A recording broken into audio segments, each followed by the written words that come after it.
అబ్బా అన్న యాక్టింగ్ డైలాగులు ఉన్న గన్న తీసుకుని పేలస్తున్నాడు పోయా. అబ్బా ఏంది పోయా, శ్రీకాంత్నే మించిపోయాడు అంతే. తండ్రి పేరు ఖచ్చితంగా తండ్రిని మించిపోయాడు అంతే. తండ్రిని మించిపోయాడు అంతే ఈ సినిమాతో.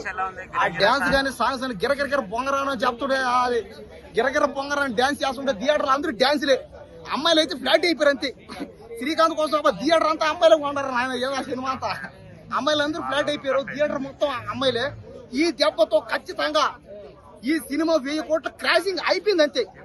ఇక 1,00,000 కోట్లు అయినా కూడా అది కామన్ అది, కానీ 1000 కోట్లు మాత్రం ఈ సినిమా పక్కా అంతే. మీరు చూస్తా ఉండే హృతిక్ రోషన్ కూడా పనిరాడు అంతే. ఇంకా ఈ సినిమా దెబ్బకి మిగతా సినిమాలని ఆపేసుకోవాలి అంతే. ఇంకా థియేటర్లని బద్దలైపోతున్నాయి అంతే. ఇంకా అబ్బా ఏముందా మేడం, దయచేసి అలా అనకండి మేడం. దేశం కోసం ఛాంపియన్ అయ్యాడు. ఛాంపియన్ అంటే ఏంది ఈ సినిమా చూస్తే మీకు అందరికి అర్థం అవుతుంది. ఛాంపియన్ అంటే ఎవరు, ఛాంపియన్ అంటే ఏంది, ఛాంపియన్ అంటే ఎవరు అనేది ఈ సినిమా చూడందే కానీ మీకు అర్థం కాదు.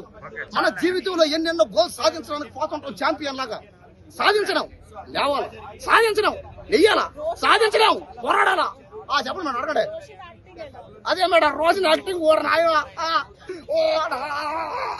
మెంటల్ ఎక్కిపోయింది, పిచ్చి ఎక్కిపోయింది. చూడు దుమ్ము ఎట్లా చూడు.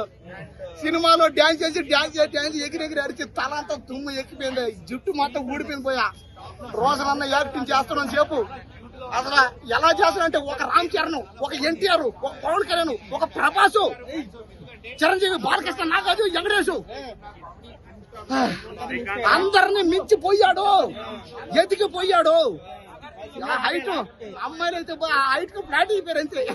ఆ కళ్ళకి హైట్ కి అమ్మాయిలు అందరూ అన్న వచ్చేట్ల థియేటర్కి అమ్మాయిలు అందరూ పడిపోతున్నారు, పట్టేసుకుంటారు. దాన్ని పెళ్లి చేసుకొని కాబట్టి ఖచ్చితంగా తెలుగు సినిమా ఫీల్డ్కి ఒక సినిమా హీరో దొరికేసాడు అంతే. తిరుగులేని సినిమా హీరో దొరికేశాడు. మరో 100 సంవత్సరాలు రోషన్ అనే ఒక పెద్ద స్టారు